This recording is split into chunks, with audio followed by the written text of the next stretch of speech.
Assalamualaikum warahmatullahi wabarakatuh. Alhamdulillahirabbil alamin. Wassalatu wassalamu ala asyrafil anbiya'i wal mursalin wa ala alihi wa sayyidina Muhammadin. Amma ba'd. Alhamdulillahirabbil alamin. Nah, kali ini alhamdulillah ada kesempatan buat membahas, menarasikan PowerPoint yang telah saya buat. Ini berdasarkan buku yang ditulis oleh Haji Muhammad Arifin, MPD, MPDI dan kawan-kawan. Di sini akan dibahas tentang keutamaan akhlak dan juga ilmu. Akhlak ini menyangkut banyak masalah yang berhubungan dengan perbuatan, perangai baik dan buruk, benar dan salah, dalam tindakan seseorang untuk panutannya. Kemudian akhlak ini bersumber pada Al-Quran dan juga As-Sunnah atau Al-Hadis atau Sunnah dari Rasulullah SAW. Sedangkan kita sebagai manusia harus menyeimbangkan antara akhlak yang baik yang kita butuhkan dan juga ilmu pengetahuan dan teknologi, terutama pada zaman modern saat ini.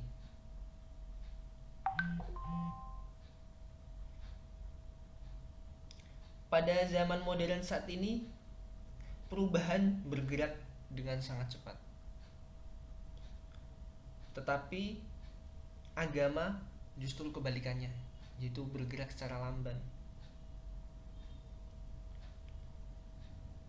Terus bagaimana kemajuan atau nasib dari agama kita ini kelak? Nah, di sini kita akan bahas tentang keutamaan dari akhlak dan ilmu tersebut. Jadi akhlak dan ilmu ini akan membentengi kita untuk menghadapi perubahan zaman yang semakin cepat.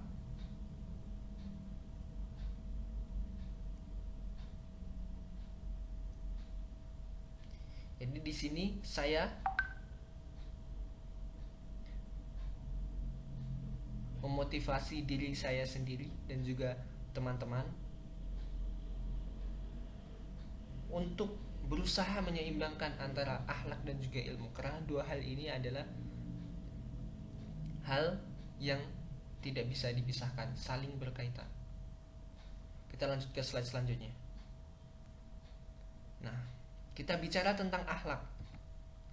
Apa itu akhlak?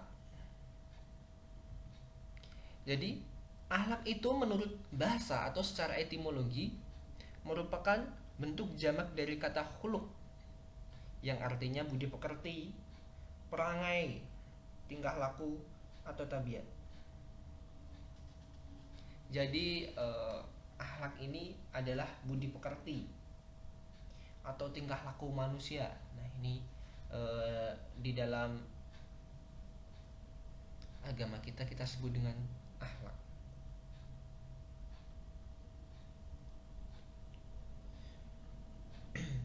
Akhlak ini dalam agama Islam bersumber pada ajaran Allah Subhanahu wa taala dan Rasulullah sallallahu alaihi wasallam.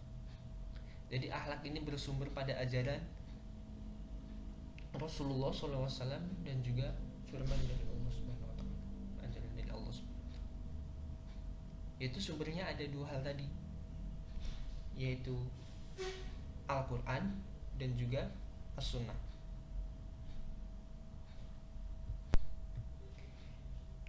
Akhlak Islam ini, akhlak dalam agama Islam ini merupakan amal perbuatan yang sifatnya sangat terbuka, sehingga dapat menjadi indikator seseorang apakah muslim yang baik atau buruk. Jadi akhlak di dalam agama Islam di sini adalah sifatnya ilmiah, karena bisa dibuktikan dan sumbernya pun jelas langsung dari Allah Subhanahu wa taala, yaitu dalam bentuk firman-Nya Al-Qur'an dan juga As-Sunnah dari Rasulullah SAW.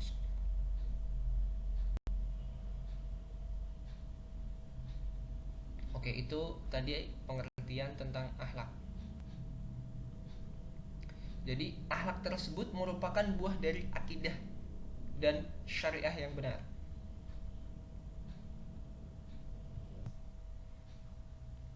Rasulullah Shallallahu Alaihi Wasallam berakhlak sempurna, sebagaimana firman Allah Subhanahu Wa Taala dalam surat Al-Qalam ayat 4 yang artinya, dan sesungguhnya engkau Muhammad benar-benar budi pekerti yang agung.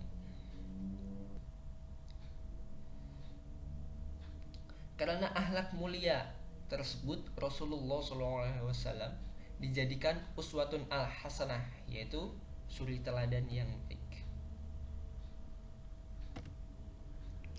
Figur uswatun al-hasanah Rasulullah SAW ini ditampilkan dalam 4 lambang, yaitu yang pertama sidik. Sidik atau jujur. Ini adalah sikap yang berpihak kepada kebenaran, selalu berpihak kepada kebenaran, di mana Nabi tidak melakukan suatu kebohongan. Jadi sifat ini selalu mengedepankan kebenaran. Ini adalah salah satu figur Rasulullah SAW, sangat mengedepankan kebenaran. Kemudian lambang yang kedua adalah amanah. Sikap ini lebih kepada tanggung jawab untuk menunaikan suatu kewajiban, melaksanakan janji, menunaikan komitmen atas apa yang telah ia ambil atau ia pikul. Jadi amanah ini sebuah tanggung jawab dari apa yang telah disepakati atau yang telah dijalankan atau telah diambil.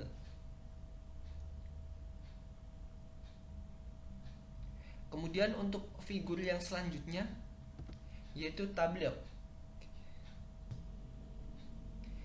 Sikap tabligh ini berfokus pada penyampaian seruan yang hak. Jadi selalu seruannya itu hak, menyampaikan dakwah dengan benar-benar, sebenar-benarnya, ilmu yang hak,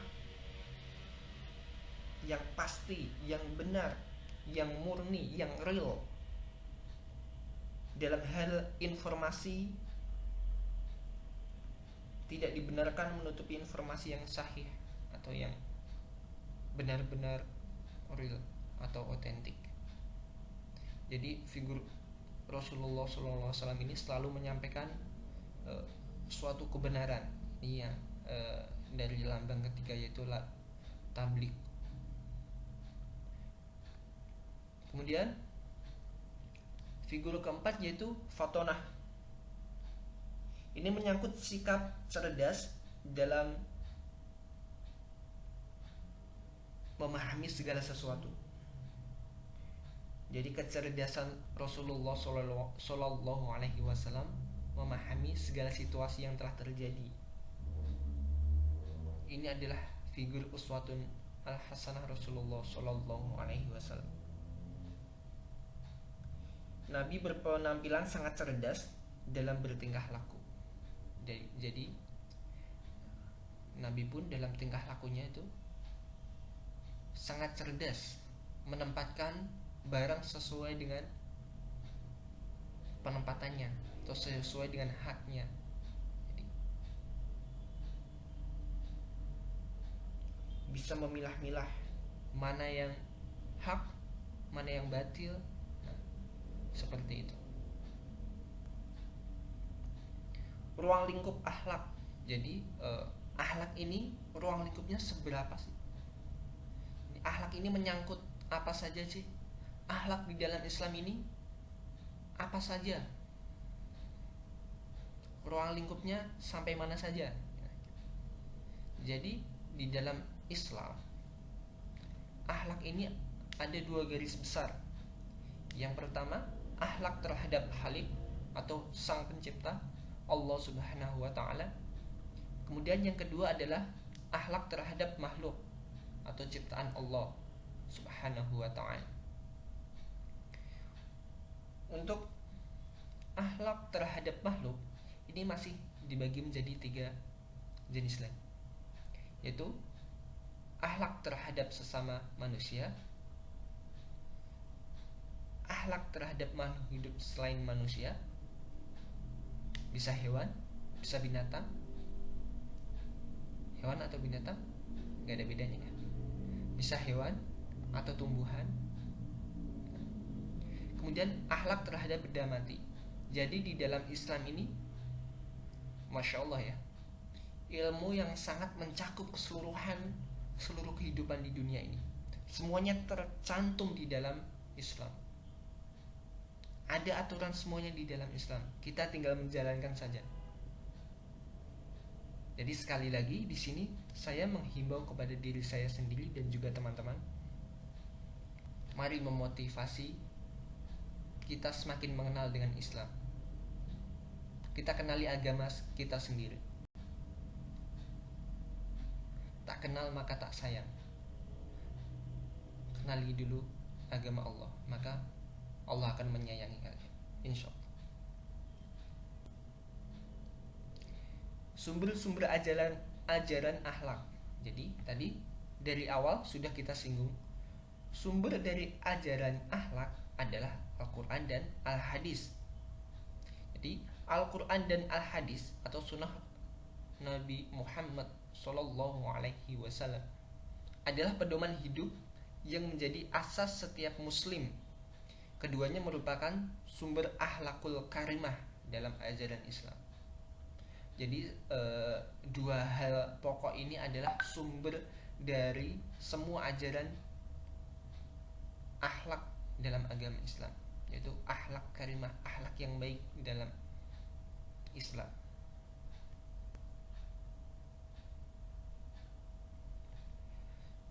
Keutamaan ilmu.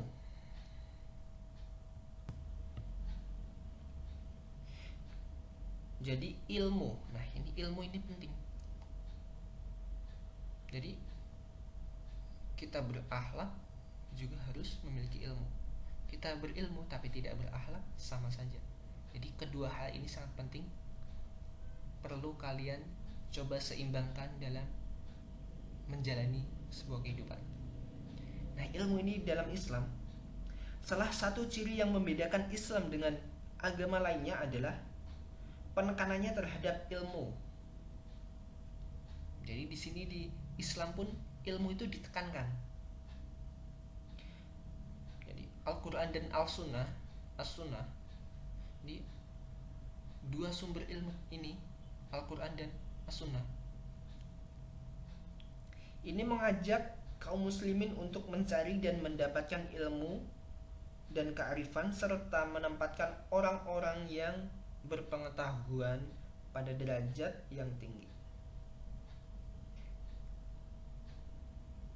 Jadi berdasarkan Al-Quran dan Al-Hadis, ini mengajarkan kita atau mengajak kita untuk mencapai sebuah kebahagiaan, kearifan.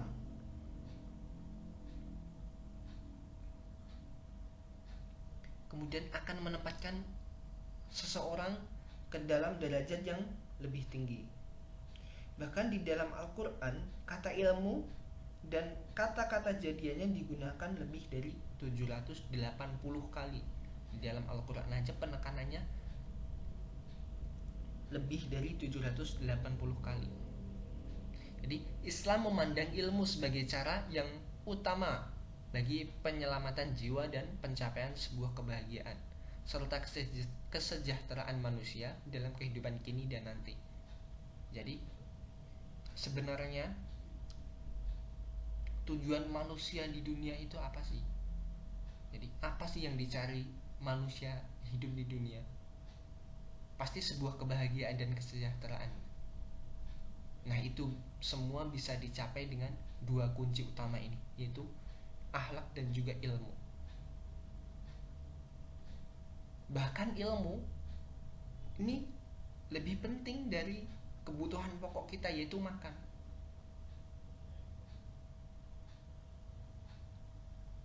Makan hanya perlu 3 kali dalam sehari.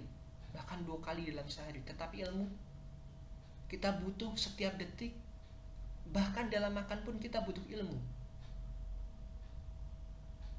Jadi jelas ya untuk keutamaan dari ilmu. Makanya Islam di sini memandang ilmu ini sangat tinggi derajatnya. Ilmu dan juga akhlak. Karena dengan kedua kunci ini dapat mencapai pencapaian kebahagiaan serta kesejahteraan manusia dalam kehidupan kini dan nanti. Kenapa dalam kehidupan kini dan nanti? Karena di dalam Islam itu harus percaya apa? Hidup setelah nanti dibangkitkan dari kubur. Jadi di sini di dunia ini hanya permainan semata. Jadi di sini meskipun permainan, kita bisa mencapai kebahagiaan dengan cara apa? Yaitu dengan cara ilmu dan juga akhlak. Dan ilmu yang dimaksud di sini itu ilmu yang bagaimana? Atau akhlak yang bagaimana? Apakah ilmu yang tentang mengejar dunia, bagaimana kita harus hidup kaya supaya kendaraan banyak, rumah di mana-mana, terus bahagia? Banyak orang kaya yang mengeluh ingin menjadi orang yang sederhana. Banyak orang yang sederhana yang mengeluh ingin menjadi orang kaya. Yang dicapai semuanya itu hanya sebuah kebahagiaan dan kesejahteraan.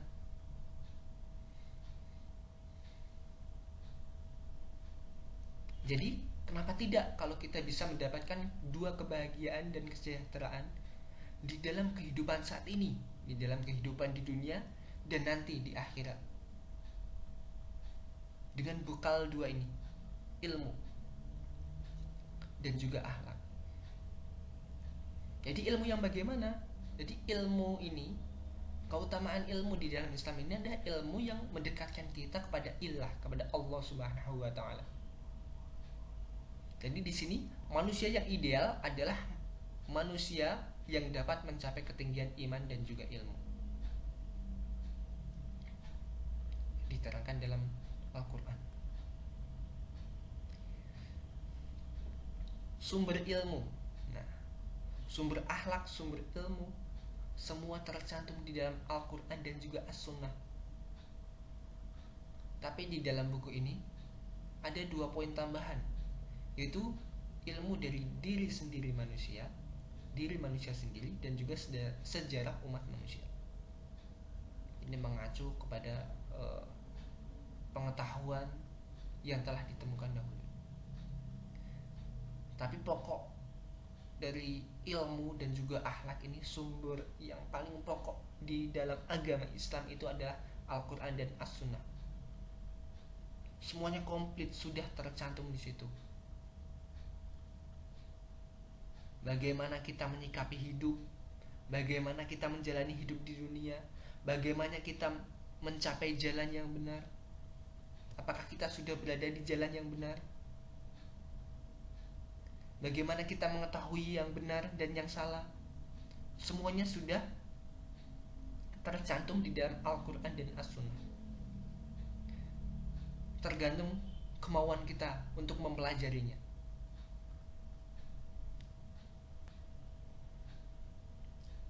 Cara mendapatkan ilmu yang diterangkan dalam Al-Quran.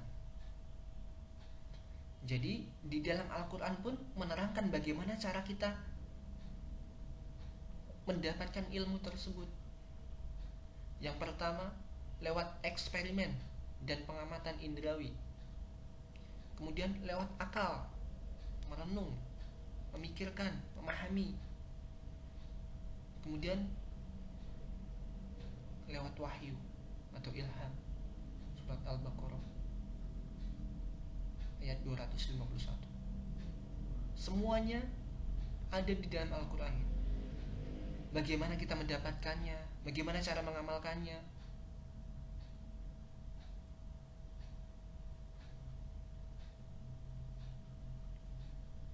Tentu di sini perlu niat yang sangat kuat. harus berusaha kita tanamkan cintai Al-Quran sejak dini. Jadi di sini kita sambil mengenal agama kita sendiri.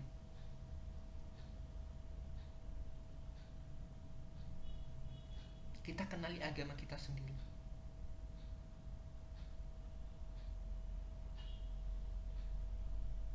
Kenapa kita harus kenal? Karena agama kita yang akan menuntun kita, yang akan membimbing kita di dalam kehidupan saat ini, di dalam kehidupan di dunia dan juga di akhirat. Dan bahkan Masya Allah, di Islam ini pun dicakup dalam kalimat syahadat. Masya Allah.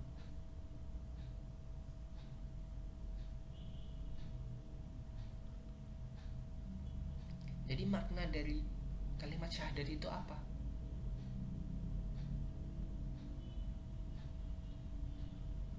Yaitu apa? Taat, tunduk dan patuh, dan menjalankan perintah dan menjauhi larangan. Semua yang diterangkan di dalam Al-Quran, firman Allah Subhanahu wa ta'ala. Kita bicara tentang ilmu. Ilmu tadi ilmu yang berguna. Jadi bahkan ada sebuah hadis yang mengatakan 3 amalan yang tidak terputus. Nah, salah satunya ini adalah ilmu yang berguna. Jadi ilmu yang berguna itu yang bagaimana? Yang bagaimana? Apakah yang bisa membuat orang lain bahagia, membantu orang bisa mengerjakan apa yang ingin dia kerjakan.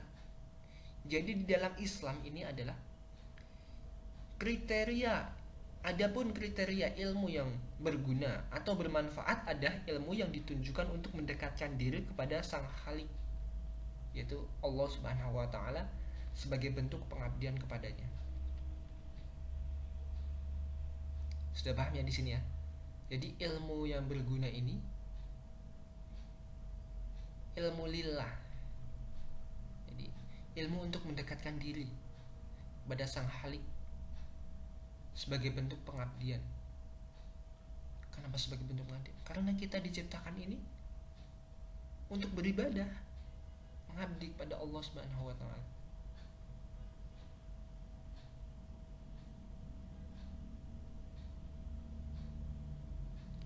Bahkan sudah tercantum di dalam Al-Quran. Dan telah kuciptakan jin dan manusia selain untuk beribadah kepadaku. Seperti itu bunyi, kurang lebih seperti itu. Jadi ilmu yang berguna di dalam Islam, yang bermanfaat, itu adalah ilmu untuk mendekatkan diri kepada Sang Khalik. Jadi bagaimana kita